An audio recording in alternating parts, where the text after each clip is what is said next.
I want to start by thanking the Istanbul Network for allowing me to be here with you in this, I feel, very, very important conference at a very important time. And also to thank the International Institute of Advanced Islamic Studies for hosting us here. What a wonderful facility. Thank you very, very much.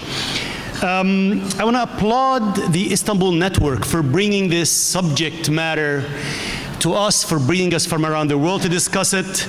This, as living in Washington and working in Washington and traveling all over Europe, all over the world for that matter, this is a very, very sensitive issue. It's the compatibility of Muslim societies with liberal democracy, and I underline liberal democracy. We've talked about the theoretical part of compatibility of Islam and democracy for a long time. You mentioned Ali, Samuel Huntington 25 years ago, but we've gone beyond the compatibility, theoretical compatibility of Islam and democracy. We've moved now into, we have a body of evidence, we have experts, and now we're talking about Muslim societies and how they have dealt already with Islamic democrats in power and how they have been transformed after assuming power. There is experiences in the Arab world, but as was mentioned before, they tend to overtake the discussion, although they're a minority within the Islamic world. Southeast Asia, Central Asia, other places, what experiences have we had? In this first session, in the first day of this conference, we discussed the history of democratic transitions.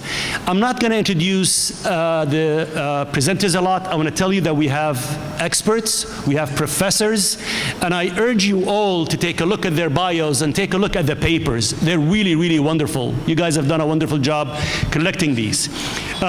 We will start with Syed Farid Al-Attas, Dr. Syed Farid Al-Attas, who's a professor of sociology at the National University of Singapore, and he will discuss the democratic transition in the Muslim world with Malaysia as an example. He'll discuss prerequisites and obstacles. That will be followed by Dr. Alim Yilmaz, who is an associate professor of philosophy at Istanbul Medeniyet University. He will discuss also the dilemma, the dichotomy between democracy versus Islam. He'll try to deconstruct that dilemma. Last but definitely not least, we will have Professor Dr. Hasan Yucel Basdemir. He's the faculty member at Yildirim Beyazet University of Islamic Sciences. He is now a visiting professor at the Edinburgh University, and he will discuss a historical perspective of political attitudes of Islamism within democratization. We will start with Farid. Each one will get about 10 minutes, and then we'll come back for a discussion amongst them, and hopefully we'll have time to go back for questions and comments from the floor. Farid, you have the floor. Right. Thank you very much. Assalamu alaikum wa rahmatullahi wa barakatuh. Because of the time constraint, I'm just going to make a few points regarding my paper. I'm starting with the assumption that Malaysia is a democratic state. It started out as a democratic state after independence, and that this democracy has been somewhat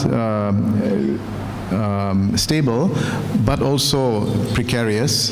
And in recent times, we have been experiencing an erosion of democracy.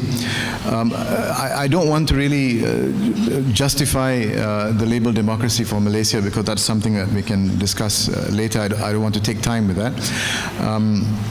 But the fact that there has been genuine political contestation since independence, there's been regular elections, there's been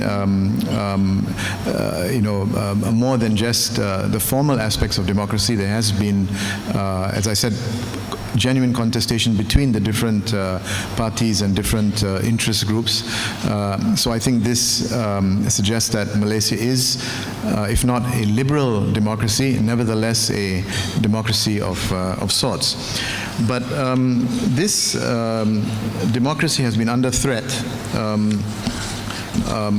in recent years, there have been more efforts by the authorities to limit free speech. There's been clamping down on religious freedoms that applies to Muslims as well as non-Muslims. There's been a lack of transparency in the administration, in government. There's been a greater role of official Islam in opposing democratic ideals as well as democratic procedures. And we also have seen a very interesting phenomenon, a kind of creeping apartheid-like mentality. Ranging from calls for separate trolleys in supermarkets, halal trolleys, halal laundromats. Recently, there was a call for classes to be separated. Muslim students to be put in separate classes. This kind of mentality has also been developing over the last few years. And I think Malaysians will, of course, know of many other examples of threats to democracy. Now, in my paper, I discuss both structural as well as cultural obstacles to democracy. I would like to focus in the few minutes that I have on the cultural obstacles to democracy. So in other words, my point is that given that we have a somewhat democratic system that has been stable or resilient for several years, but also given the fact that it is under threat from various quarters, including the encroachment of an Islamist type of politics in the state. One of the serious cultural obstacles that I discuss is the development of, or is rather the persistence of feudal values. Obviously, Malaysia is not a feudal state. It used to be. Malaya, or pre-colonial, many parts of the pre-colonial Malay world were feudalistic in terms of their political structure. Today, we do not have feudalism as a political system, but we have a feudal mentality. We have the persistence and even the propagation of a feudal mentality. And drawing upon the works of earlier scholars such as Syed Hussein Alatas, and in particular, and also Shaharuddin Ma'ruf, who have studied in some detail the feudal mentality or the feudal psychology, we can say that, and I discuss in the paper, the feudal mentality or the feudal values that continue, that there's a continuity between the feudal past and the modern period in terms of the persistence of these feudal values. Now, these feudal values include a servile attitude towards authority, the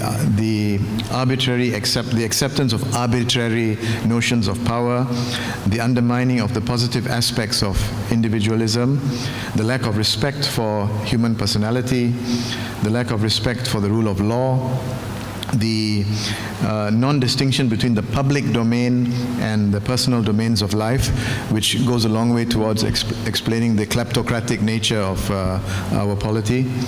The emphasis on grandeur and opulent lifestyle, the indifference to social justice, the acceptance of unfair privileges, and so on and so forth. These are classic characteristics of feudalism, but they continue to exist in Malaysia today. And I think all Malaysians, even without knowing the term feudalism, would have experienced these aspects of the feudal, of the dominance of the feudal mentality in our politics.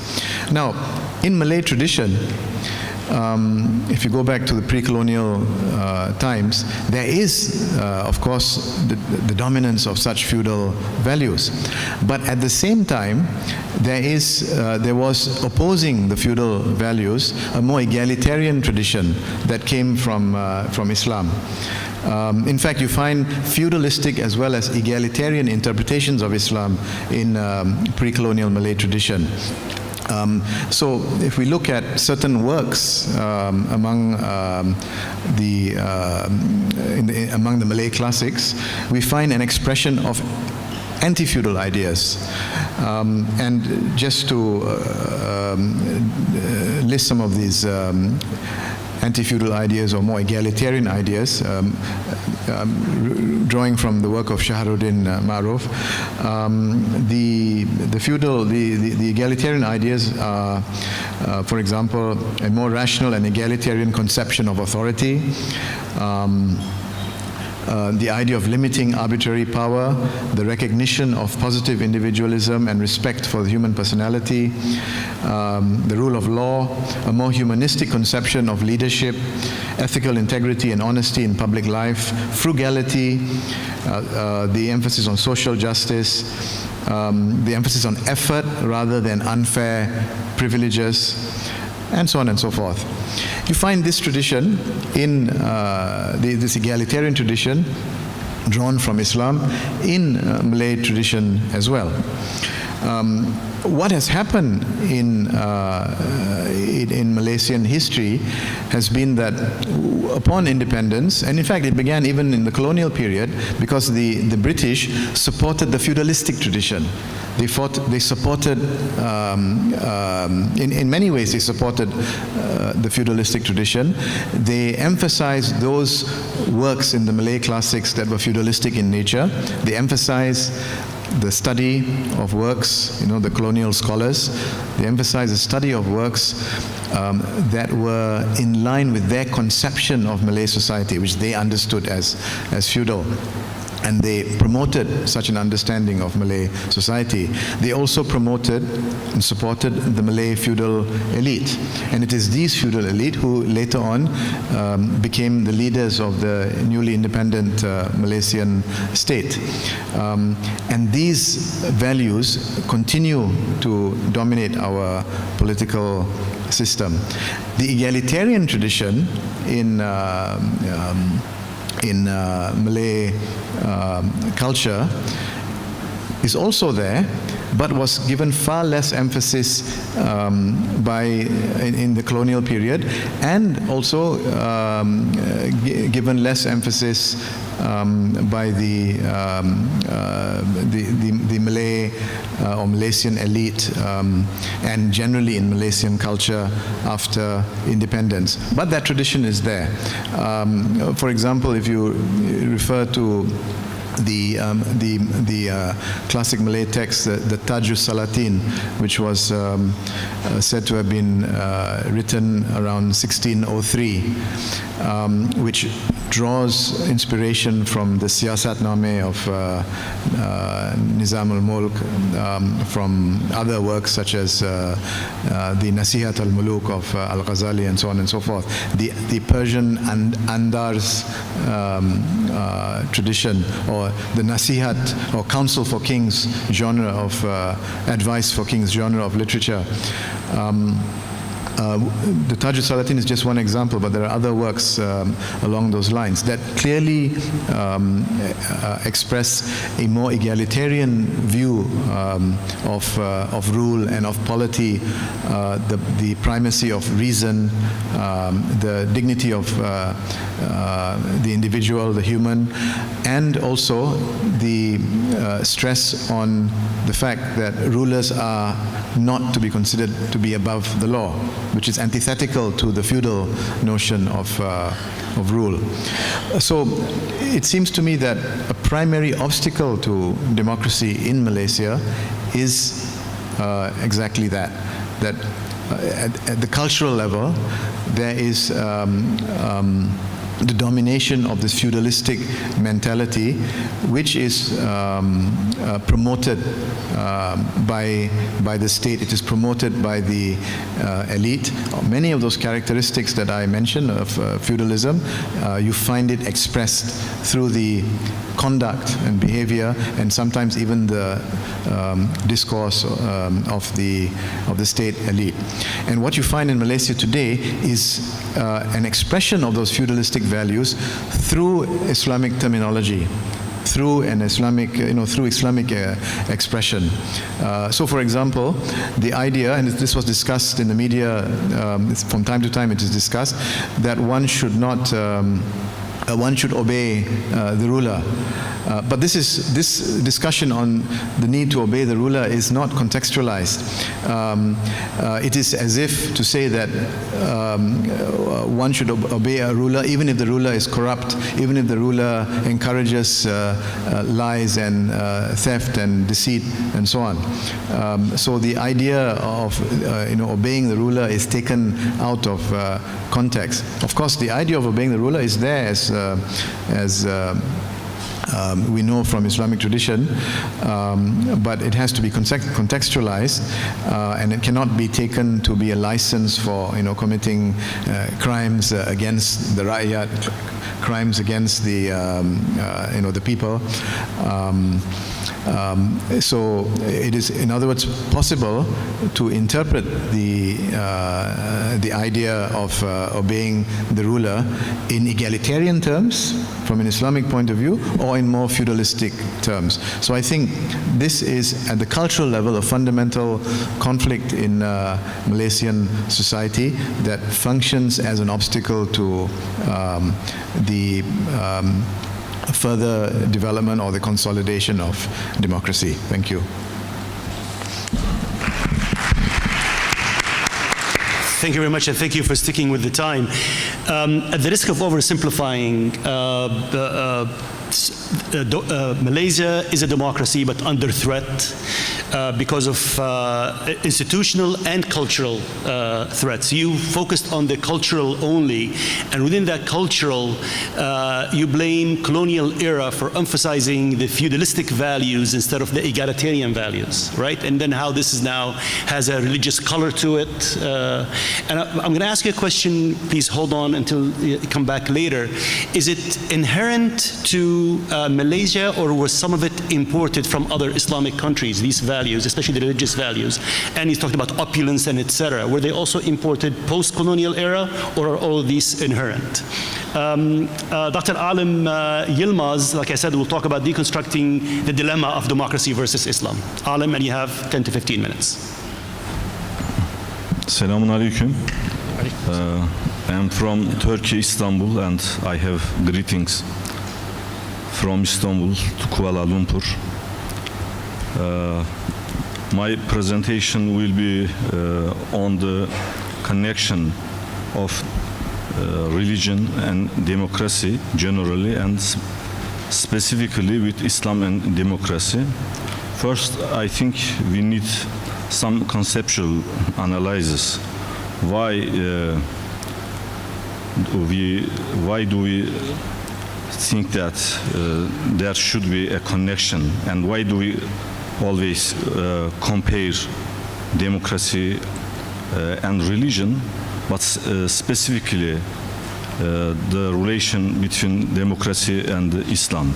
Is Islam consistent with democracy or not?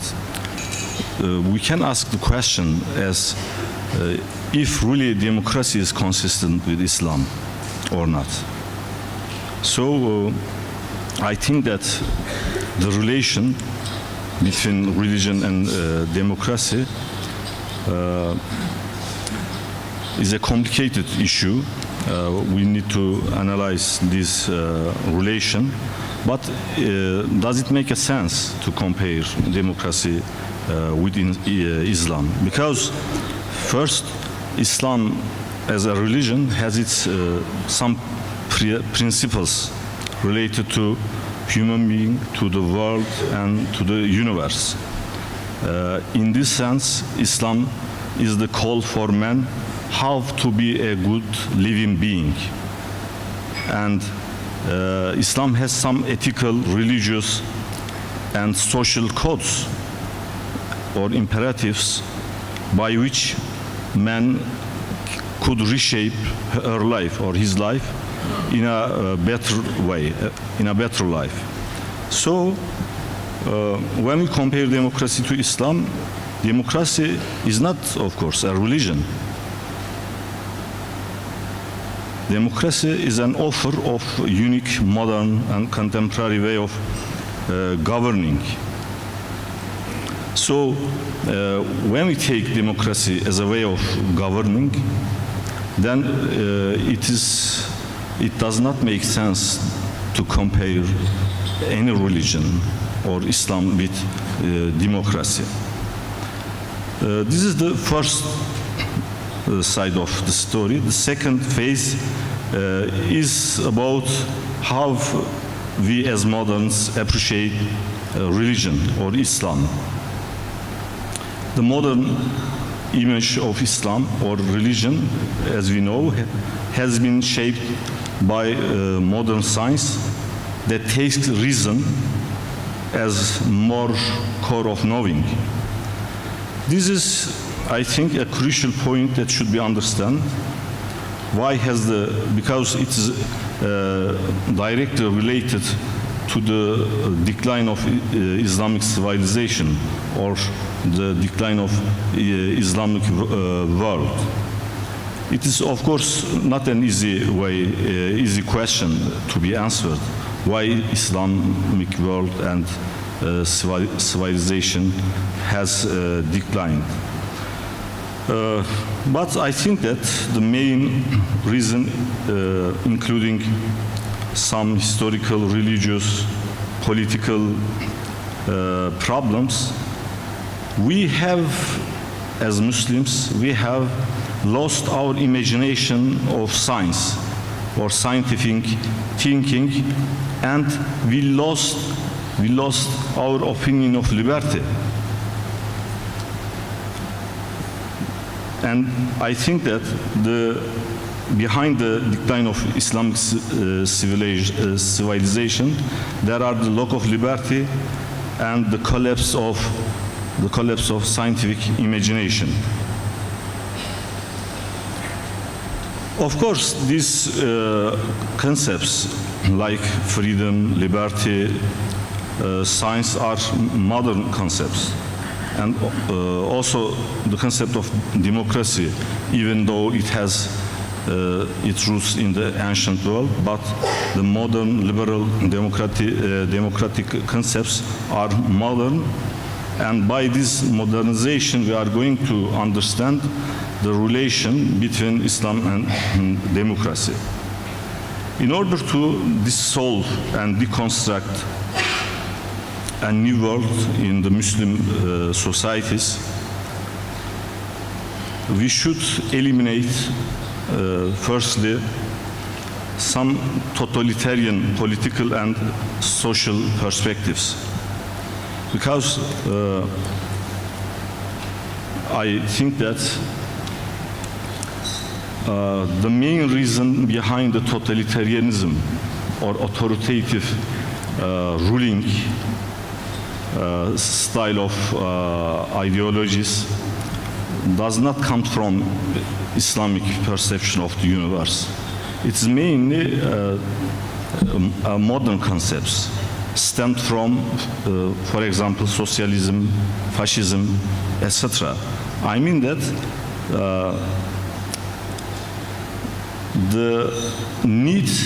Muslims feel that they should change their status.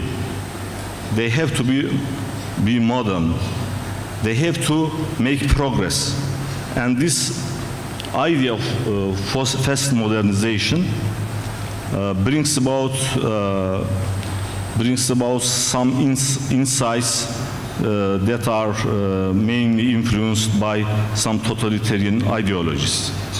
And the concept of Islamization also, in time, resembles to a kind of Marxism. This is one of the main reasons for the authoritative regimes that partakes in the Islamic societies. So, in order to understand the Islamic world, we should also make some investigations as normative and descriptive.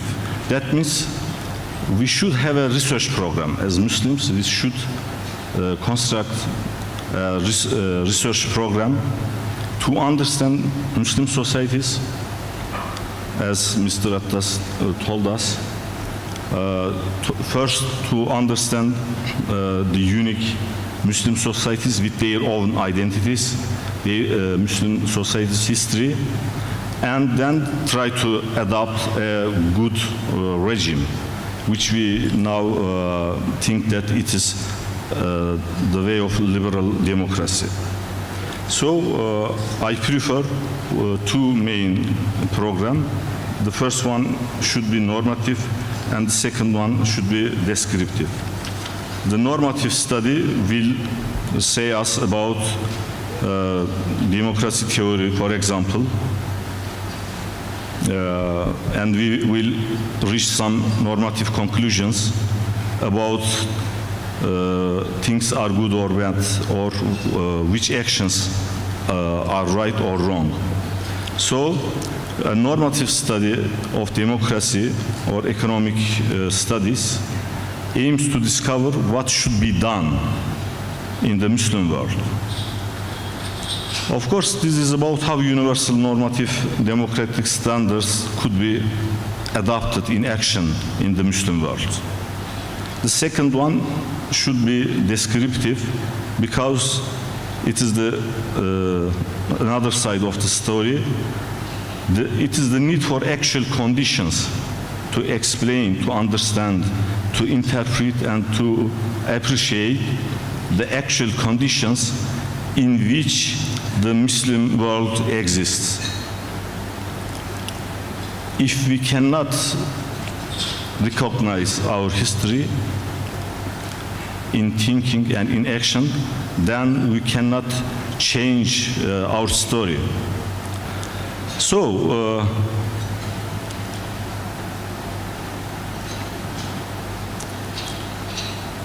I think that it is nonsense to say that Islam versus democracy, or vice versa, democracy versus Islam. If we take liberal democratic tradition as a good way of governing, then we should ask the question, why Islam resists to democracy?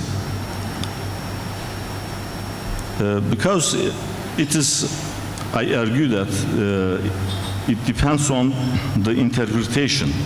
If there is a consistency between Islam and universal liberal principles, such as human rights, democratic governance, political integration of individuals in the Muslim world, freedom of speech, and the priority of the rule of law. If we consider all of these concepts, we see that these values are covered in Islam, both theologically and philosophically. So, in the process of shaping a political regime in the Muslim world, or shaping political regimes in Muslim worlds generally, there have been many factors which are political, economic, and of course religious.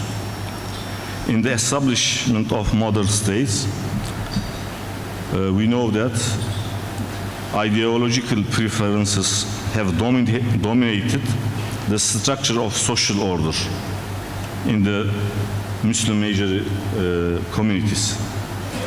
As much as religious political movements in Muslim world, some other ideological, social, and political groups have had power influences in the constitution of modern state and society. Of course, the Islamic world totally is going to be moderated. But, okay, let me make some last remarks. The last sentence, in my opinion, I think the authoritative and non-democratic forms of government in the Muslim world is the result of modern totalitarian ideologies like Marxism and the idea of scientism like positivism, as much as many complicated issues in the Muslim world. Okay, thank you for now. Thank you very much. Very, very interesting. Again, at the risk of oversimplifying, you end like the good professor you are by saying we need more studies, right? We need more studies to find out. But you start by saying Islamic values are consistent, if I understand you correctly, with universal values. There's no contradiction between the two. But you say there are two sides to your argument. One is that the modern image of Islam, the development of Islamism, came at a time where, at the decline of the Islamic civilization. So if I understand you correctly, they're on the defensive, they're developing it. Reactionary. On the other hand, you also say, if I understand you correctly, that political Islam or the Islamist parties are more a result of their adoption of totalitarian systems like fascism, like Marxism, not of their adoption of Islamic values, if I understand you correctly. This is a very important point, and hopefully we can come back to it and clarify that. If you can give us some examples of these political movements, these ideologies, and how they adopted totalitarian systems, not the Islamic systems and values.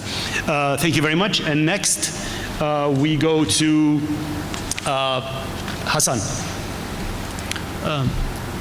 Thank you very much, Mr. Alkebsi. To start with, I would like to greet respectfully you, and I would also like to thank the organization committee in the persons of Ali Salman and all contributions. As you can see, I changed the title of my presentation quite. I think the new title, Islamist Parties Within Democracy, is more suitable the content of my paper. I know there are some extra special presentation about Islamist parties tomorrow, but I try to keep historical perspective in my presentation in accordance with this section. There is no any change in the content. I choose this subject for two reasons. The first one is about the terms of Islamism. As you know, Islamism or Islamist is used very obscurely, very puzzlingly in the form of including many different situations, many different political attitudes from terrorism to liberalism. I think that's a very important problem, the conceptual problem about Islamism. The second reason for choosing this topic is complaints and the suspicion against Islamist parties. As someone living in a Muslim country, I find this kind of complaints and suspicion very meaningless and exaggerated. Because Islamist parties are the boasted, are the strongest democratic figures in their countries, even they are memories of the history of democratization in their countries. Despite this reality, Islamist parties are excused and are exposed to accusation not to be democrat enough, In addition, we can find this kind of accusation some mystical and esoterical sides many times. Are these critics or suspicions against Islamist parties really right? Are Islamist parties really trouble or threat for the democracy, for the development of democracy, or chance, opportunity, maybe occasion? I'm looking for answers to these two questions, taking into account the historical perspective. To start with, I want to say something about the barriers in the settlement of democracy. When we look at the opinion of publication about the relationship between democracy and Islam, we find four main approaches about that. The first one is, you can see on the slide, some academicians, researchers allege that Islam is itself a barrier in settlement of democracy. Sometimes some researchers find this opinion very assertive, and they make it a bit moderate, as not Islam, but Muslims' perception of Islam is a barrier in development of democracy. I don't agree with the idea, but many Islamist researchers and secular researchers agree with the idea, I think. The second one is the second barrier for democracy are extremist religious groups. I think there is no any controversy about that, because extremist groups argue to reject democracy. The third barrier is autocratic and oligarchic governments in Islamic geography. They don't want to lose their powers, and because of that, they don't allow the democracy. The fourth one is some researchers allege the powerful states don't want to come to democracy in Islam countries because of their national interests, thereby a fear of the Islamic extremism is being created. I think that all of them are accurate to some extent, but it is impossible to add this list Islamist parties.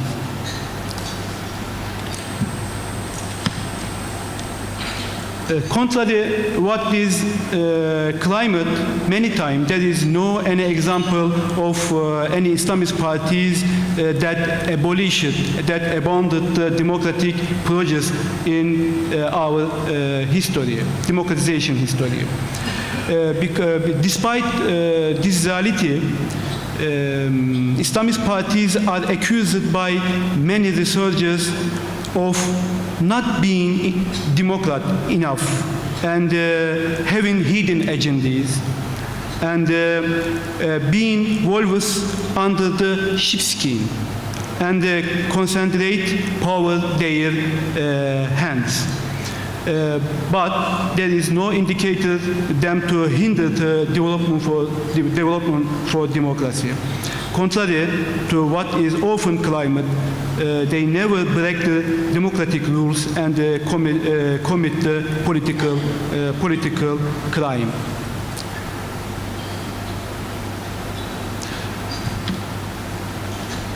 You can find some example on accusation to Islamic parties, Islamic party movements coming from Western politicians and media.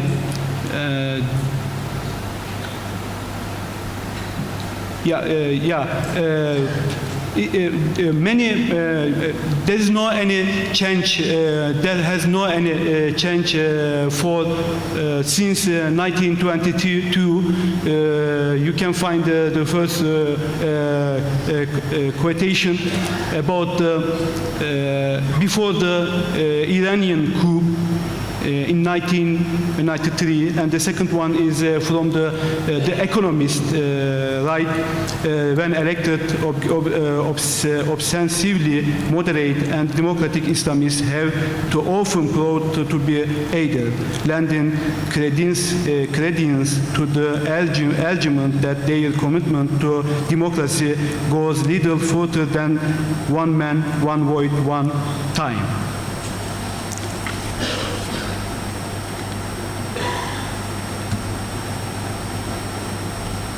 I think it is not true to label party movements as Islamist, because all groups from the moderate party movement to bloody terrorist movements like Al-Shabaab, Al-ISIS are placed under Islamist term. To label as Islamist both the democratic movements and terroristic organization is obvious indication that the conceptualization is wrong about Islamist political experience. Party movements in the Muslim geography are closer to conservative and liberal movements in terms of Western political literature. Today, however, the entire academic literature is settled on the term of Islamist, or its more moderate form of political Islam. As such, instead of making conceptual analysis to surrender to Islamism term seems to more useful for us, because it is unlike able to correct this misconception that have been settled for many years. I offer to distinguish them other criminal groups by labeling them to Islamist party movement or pro-democratic Islamism. You can find 4 points on this slide. I think that's a main slide on my presentation. I want to touch a point expressly. You can find the 4 claims on this slide. The first one is about the reasons of radicalization. Radicalization doesn't result from religion. Contrary to what is claimed many times. The most of religious radicalization has arisen largely due to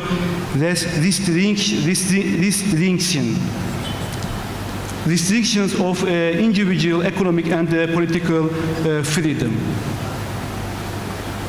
The white people given different reactions to human rights abuses, human rights violations. These reactions have a range of different Islamist portraits, from terrorism to liberalism.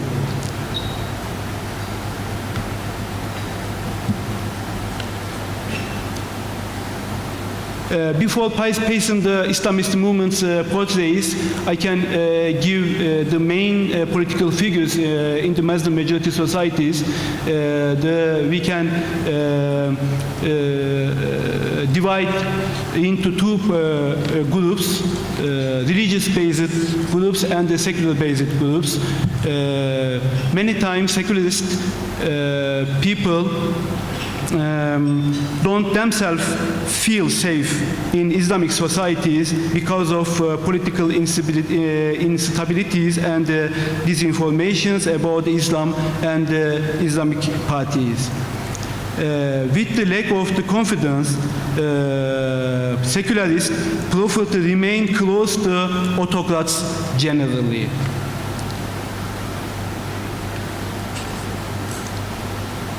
Islamist groups Islamist groups have different political reactions against violation of human rights.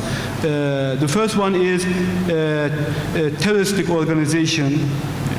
And the second one is the radical groups like Alkebsi in Uzbekistan.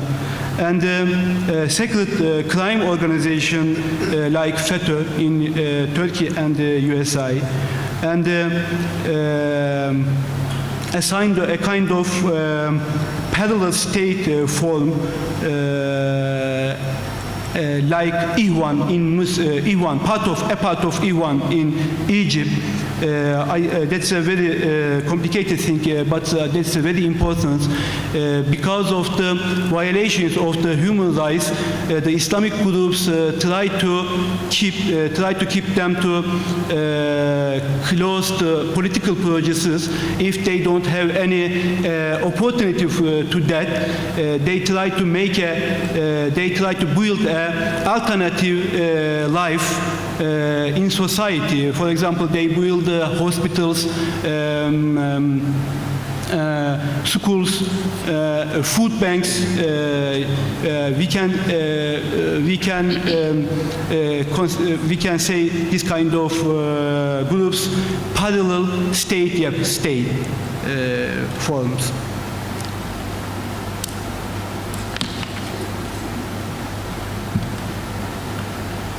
We can collect all groups under the three titles: secret organization, religious extremism, and the party movement.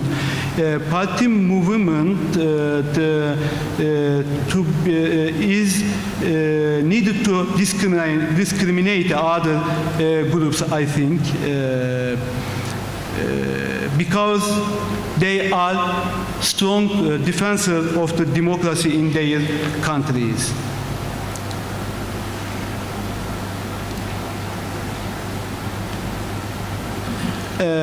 As you see, the prominent party movements in the Muslim countries on the slide.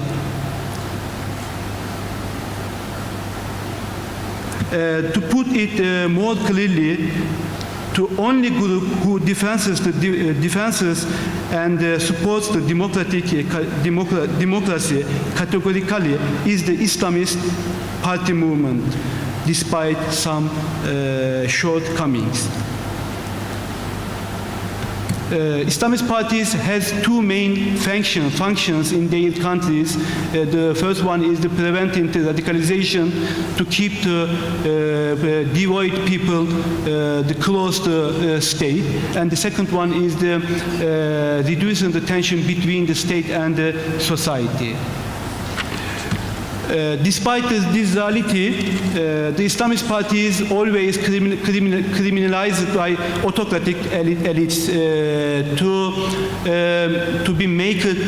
make the legitimacy to undemocratic governments. Okay, yeah. Finally, Islamist parties deserve the support more. I think we need to support Islamist parties more to encourage them. It's very important, I think. Thank you very much for listening to me.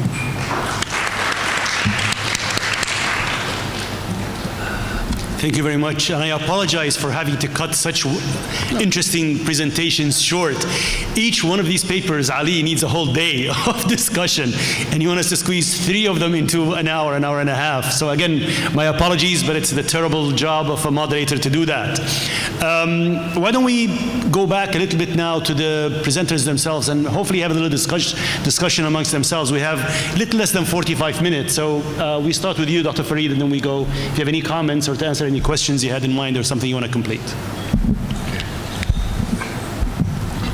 Yeah, maybe just one comment. I think our 3 papers are perhaps contradictory. Dr. Alim was attributing authoritarianism mainly to modern tendencies, to Marxism and socialism and secularism and so on.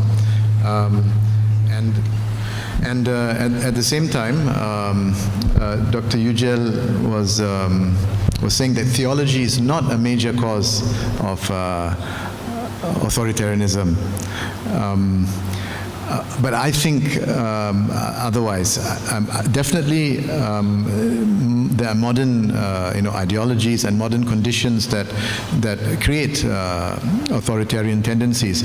For example, the Muslims learned from the Christians.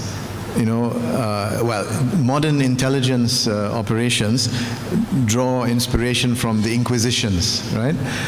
And then Muslims, of course, learned about this through their, being tutored by, during the colonial period in countries that were colonized, to engage in, modern intelligence techniques, including interrogations and so on and so forth. So there is that modern aspect. But modern authoritarian politics is legitimized by appeal to the past, by appeal to pre-modern traditions, for example, feudalism, as I said, and also by appeal to theological doctrines. Now, in some countries, like Turkey, perhaps theology is not so important, but there are many Muslim countries in which theology is very important. Malaysia, Indonesia, Iran, many countries in the Arab world, where theology, not just theology, but religion, whether it is appeal to theological doctrines or appeal to certain interpretations of Sharia and so on. So I think this is how I see the panel. Yeah. And while Dr. Alim is answering, if you want to have a comment or you have a question, please line up here in the center. There's a microphone, if I understand correctly, and identify yourself and you have a question or a comment. Here's the microphone, just line up here. Dr. Alim.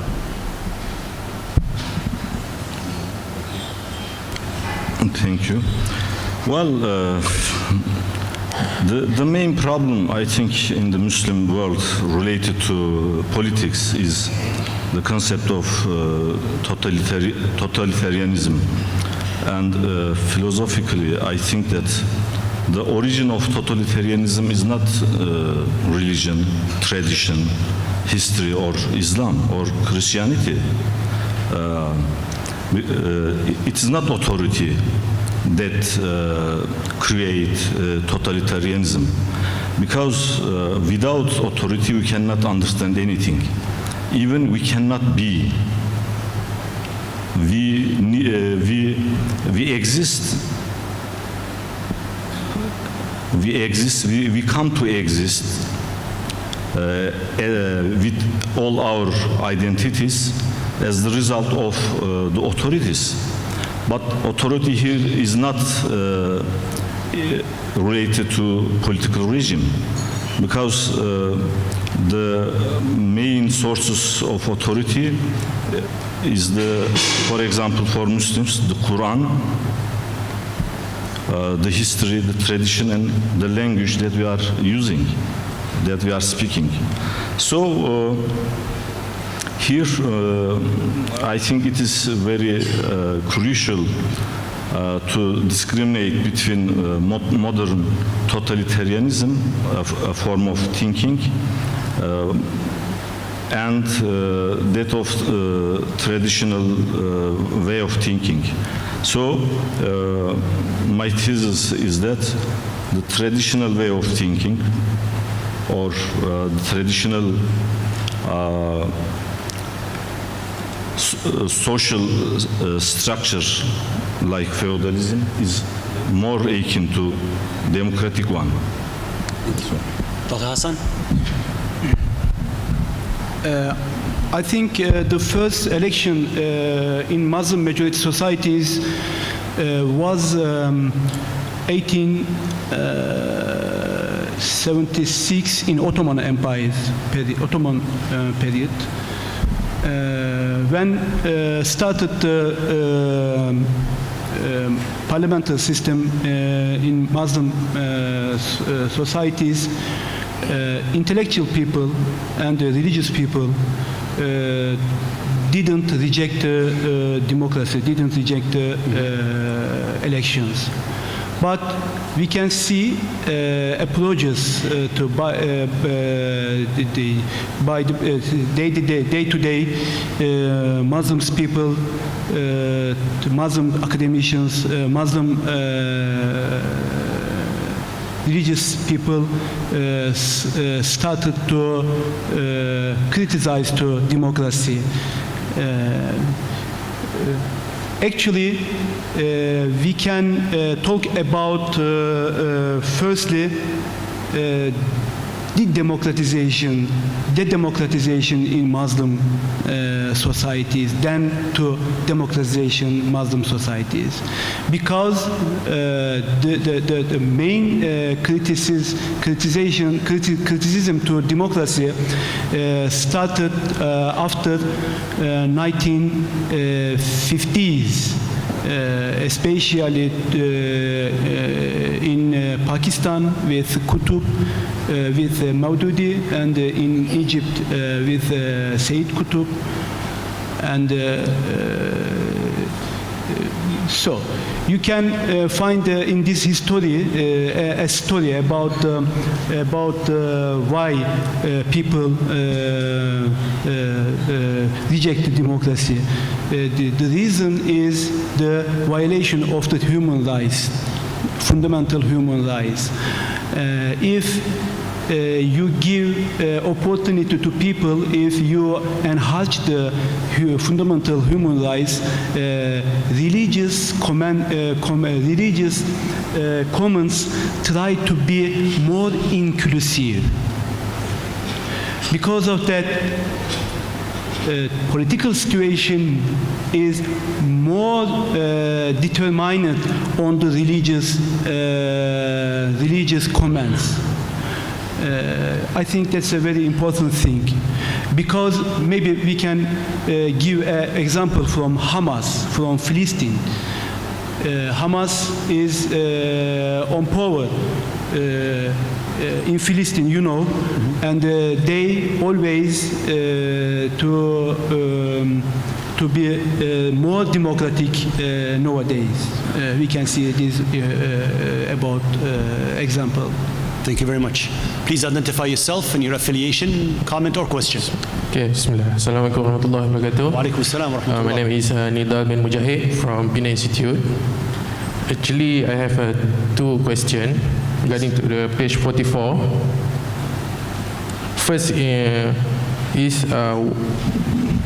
why do you call UMNO as an Islamist party? That's question number one. And then number two. Sorry, can you repeat that? We didn't get it. Why do you call, according to the page 44, the classification? 44, yeah. Let me get the page first, see who it is. Who is it? Who? The paper from Association Professor Hasan. This is Hasan. Yeah. Page 44. Thank you. Okay. Thank you. I just want the... You're being a professor for the professor, huh? Oh, no, You're going to grade him. So nervous.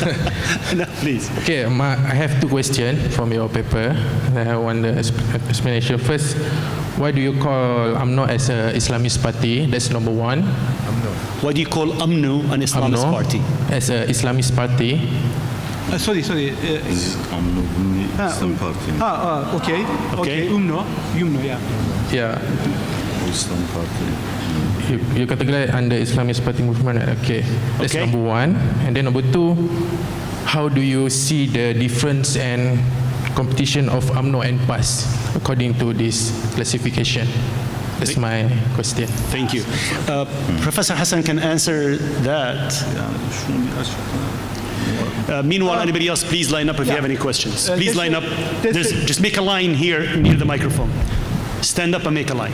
I think that's the best way to do it, fast and quick. Do you want to answer this quickly before we go back? Okay. Yeah, I want... You'll wait? Okay. Next. Yeah. Again, please identify yourself and affiliation. That's a very important question because... You want to answer it now? Huh? Why don't we take a few questions, write your notes, and I'll come back to you. If you wish, you can answer that questions. No, go ahead, please. Okay. I'm Rafiullah Azmi. I've come from India, Delhi. I have queries question to two panelists.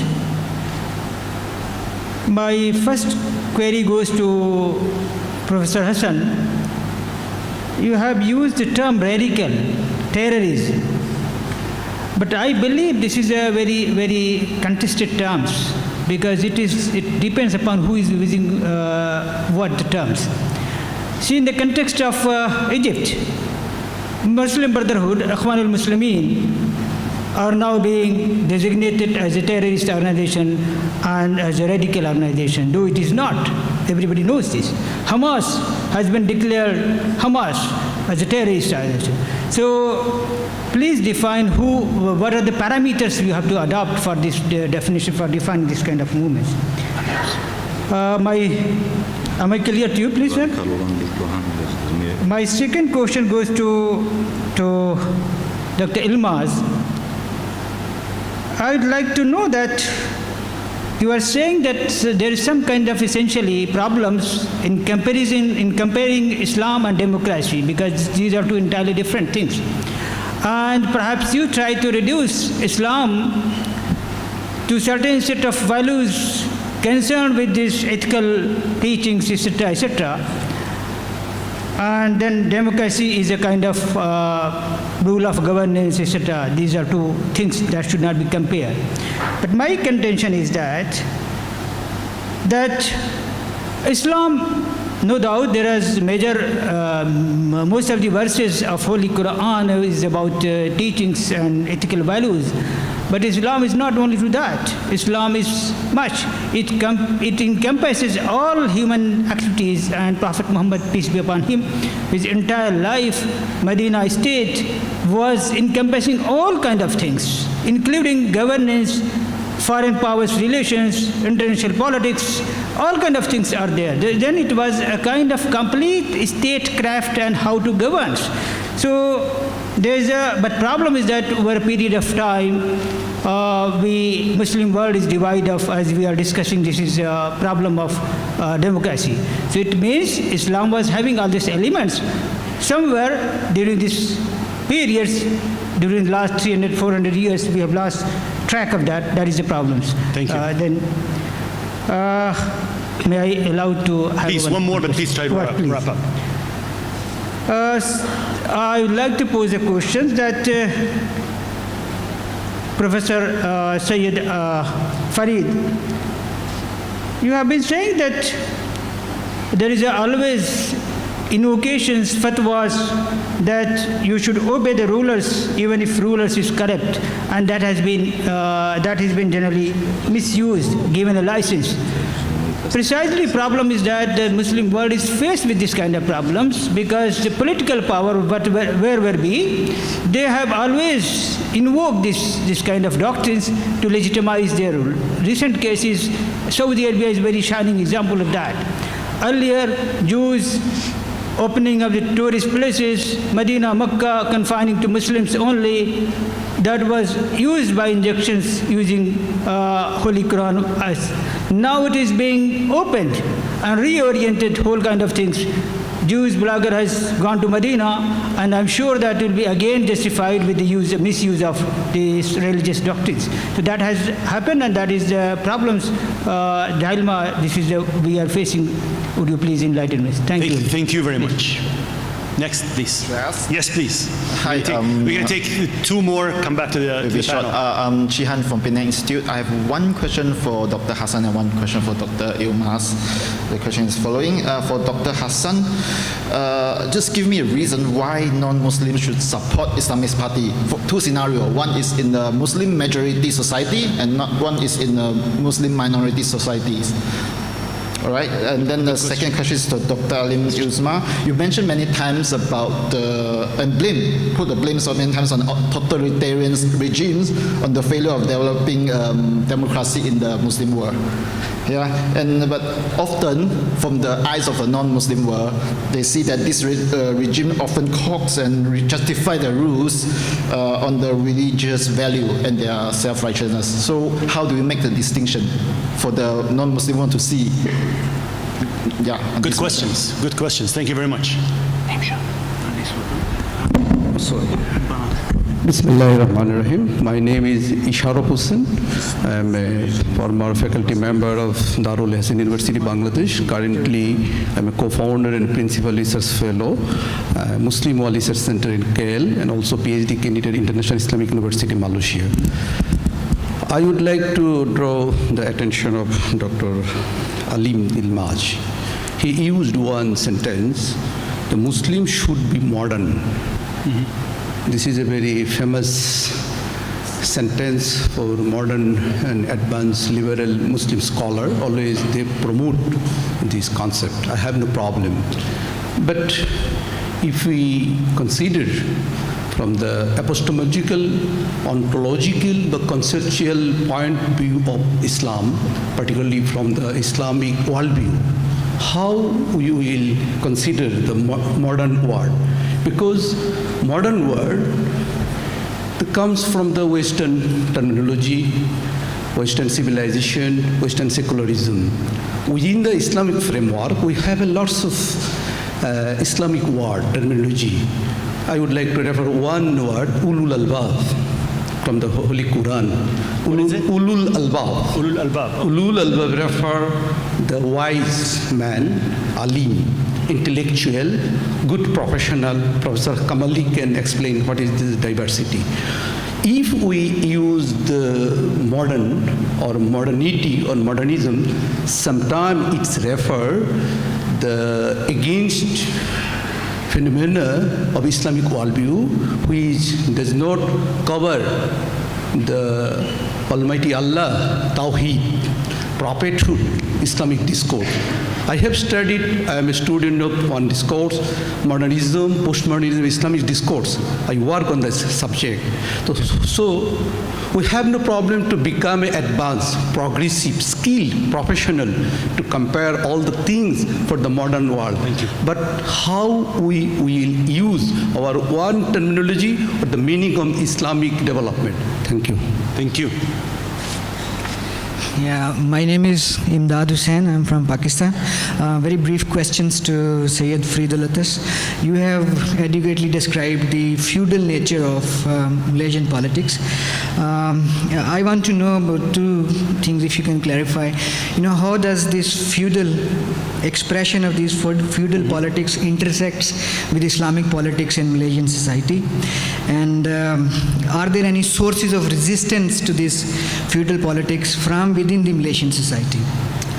Thank you very much. And Ali, in the Istanbul network, the benefit of having a group of experts sitting around the room is everybody had a comment. We had very few questions, but thank you for the comments and the questions. We have, like I said, a lot of experts. But let me add one challenge for a Muslim who identifies as a Muslim, who lives in a Western society. And this is, I'll take the prerogative of a chair and throw it at you. On the one hand, we talk about the Muslim world, the Islamic world, as if it's one, and it is that oneness of the Islamic world. There is the concept of ummah. We all want to belong to it. But on the other hand, as a practitioner, not a scholar like you, I travel and I see Muslims in Malaysia, and I try to compare them with Muslims in Pakistan or Muslims in Afghanistan. You go across to Egypt, Morocco, or Nigeria. What's common in the history, geography, culture? So that dichotomy of the oneness, yet the diversity, and we try to make them into one. To me, again, as a practitioner, it creates a huge challenge. How do we cross that bridge? This is just another question for you from a practitioner, not a scholar. We start with Dr. Farid. So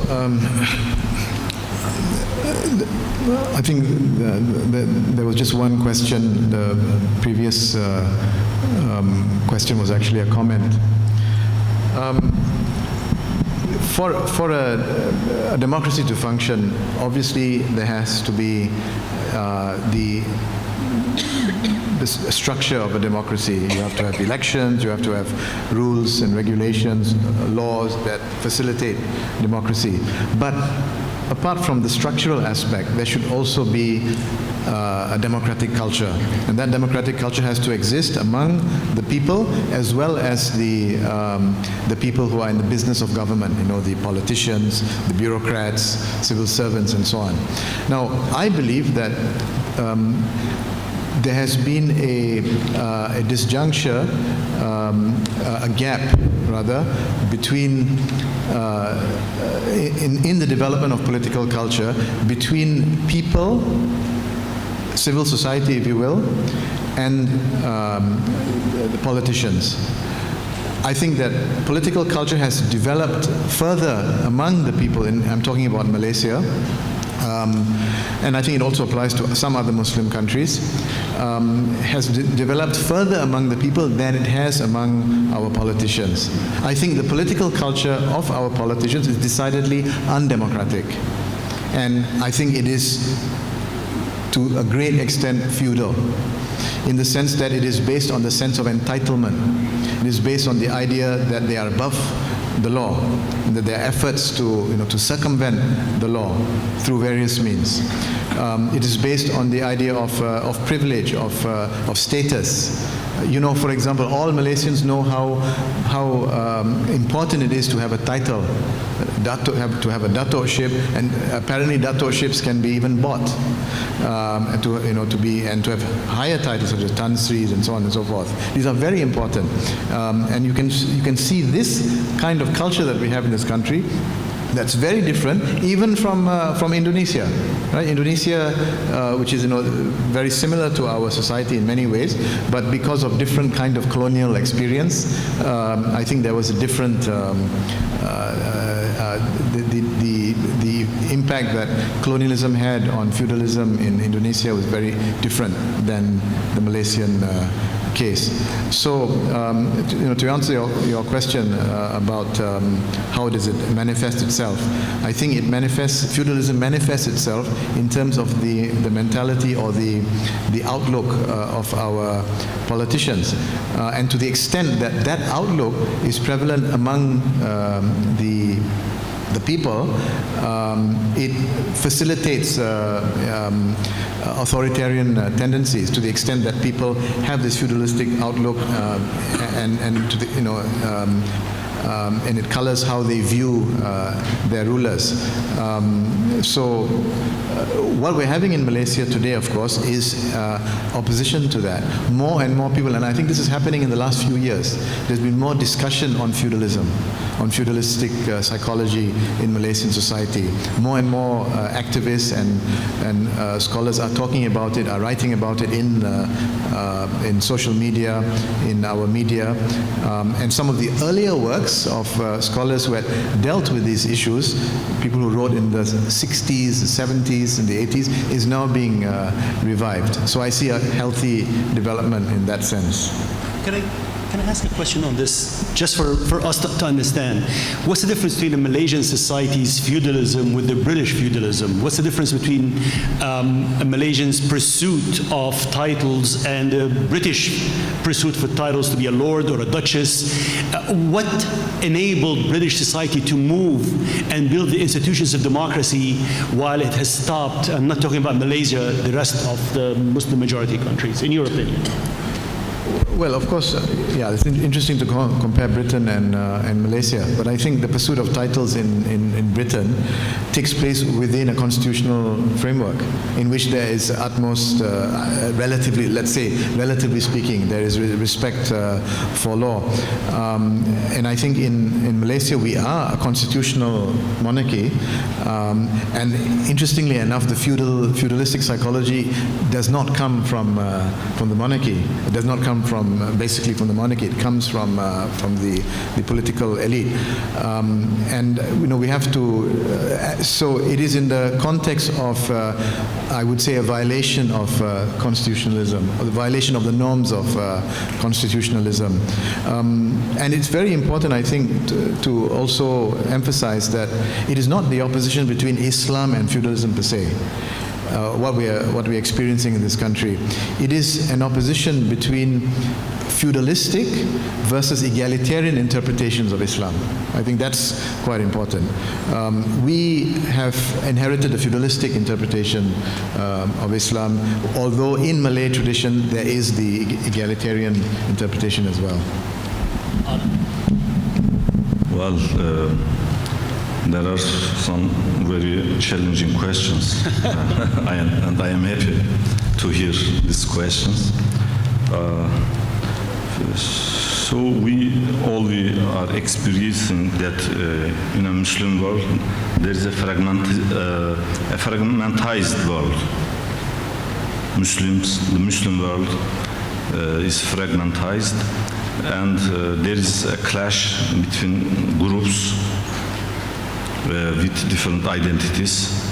So we should dissolve this practical question, first of all.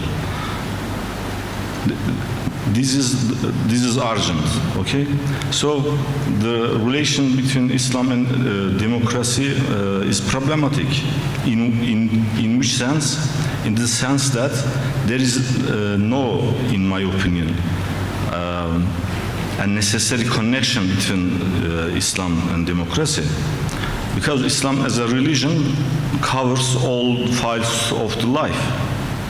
Islam is not only a way of government, but democracy is a good way of governance.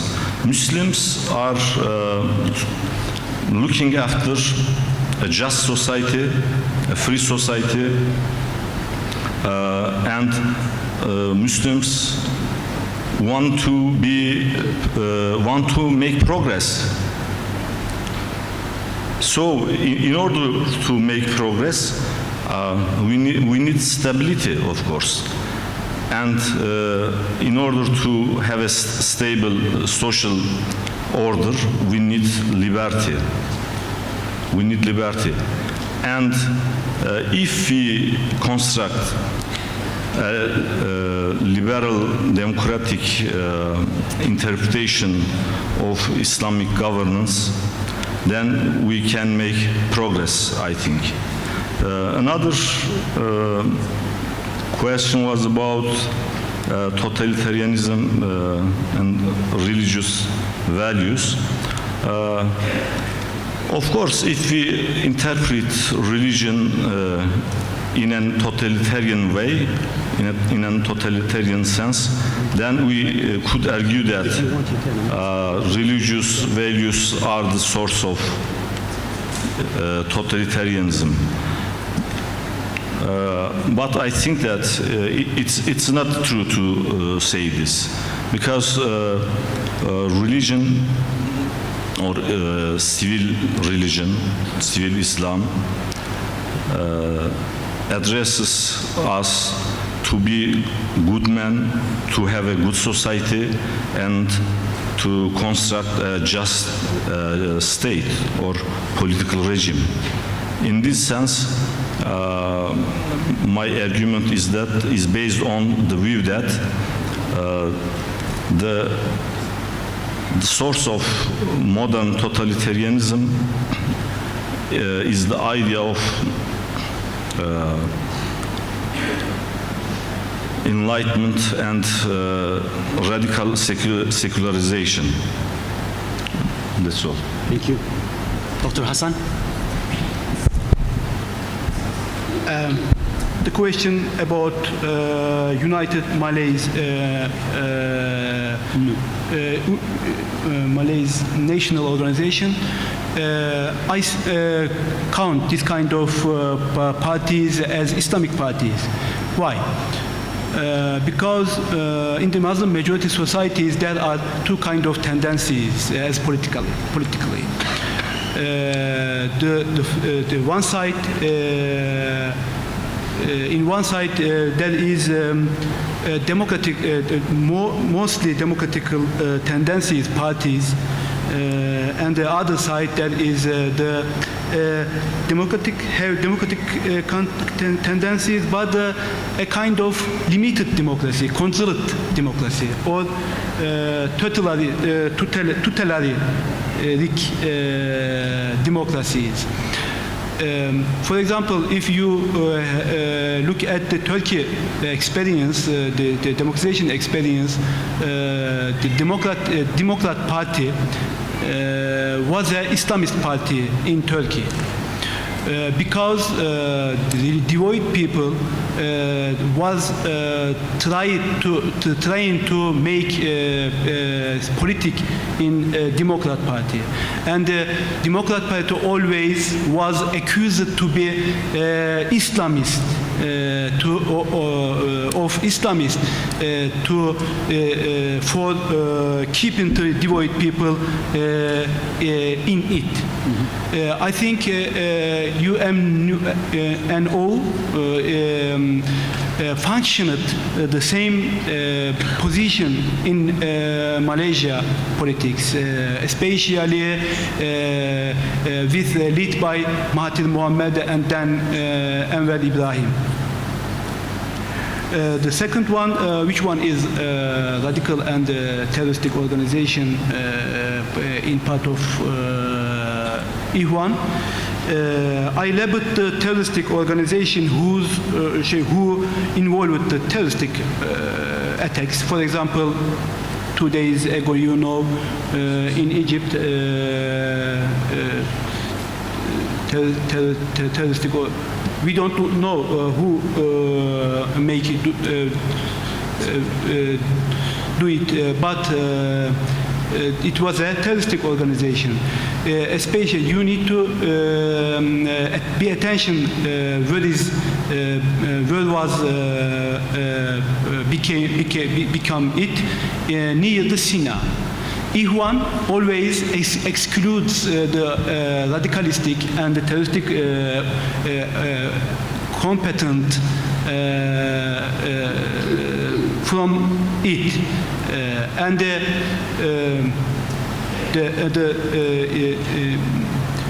radicals elements in the Ikhwan go to Sina desert. I think the Jamaati Islamiyah, and maybe Jamaati Islamiyah a kind of stage 2 goes the more radical and the terroristic groups like ISIS and the other groups. But I don't say Ikhwan is radical or terroristic organization. There are some groups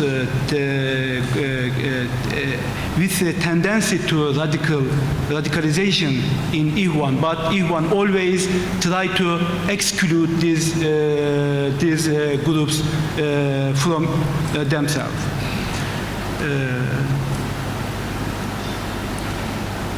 Okay. Maybe the last one, how can I classify the Muslim majority societies? I think there are 70 countries all over the world, we can say Muslim majority societies,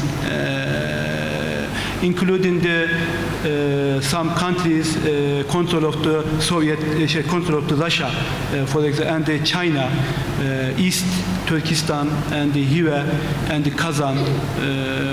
I label them, all of them, to Muslim majority societies.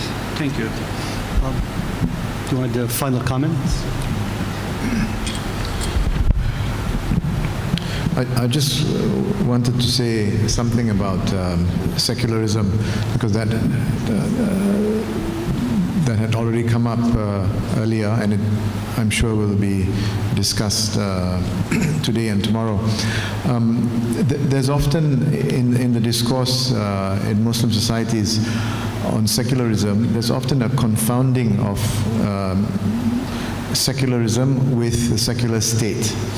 So people who support the idea of a secular state are then said to promote secularism, and therefore are said to be un-Islamic, for example. But the two are not the same thing.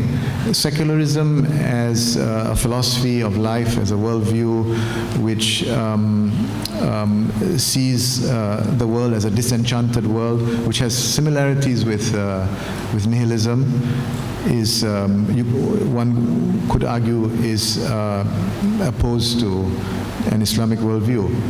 But the secular state has really nothing to do with secularism as a philosophy or a way of life. In other words, one could support the idea of a secular state, but be against secularism as a philosophy or a way of life. And you know, there are many Muslims, theoreticians, philosophers, activists who support the idea of a secular state, but are decidedly against secularism as a philosophy. So I think that distinction needs to be made clear, and that the lack of that distinction is misused politically by various groups whose politics are against those who speak out against the misuse of Islam in public life. Thank you very much. Just allow me to say, first of all, I want to thank the Istanbul Network for organizing this, but just one comment. Allah only gave me 3 daughters. And raising the 3 daughters, it made me a little sensitive to gender balance. And the 2 first panels had not a single woman. So let's strive for the 6th international conference to have a little more gender balance. Let's strive for 60%, maybe we'll get 50%. So, but Dr. Farid, Dr. Alim, Dr. Hasan, it has been my absolute honor and privilege to be here with you to moderate this session. I've learned so much myself. I hope you too have learned as much as I have. And on behalf of the organizers, I want to thank you very, very much. I cannot give any concluding remarks. I'd like to conclude after every presentation, but there's too much to do this for everybody. So thank you very much, and it's all yours.